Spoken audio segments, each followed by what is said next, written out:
Во-во-во, братик. Да. Что ты? Я понял, стой. Поговорим мы с вами на очень такую тему, которая для нас все-таки важна.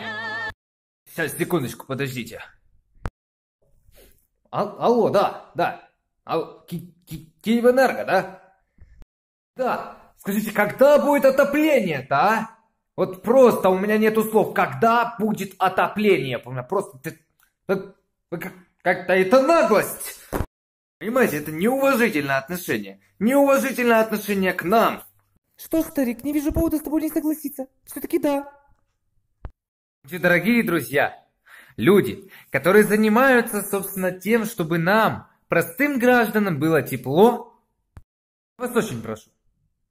Начните работать! Вот это ты пошутил!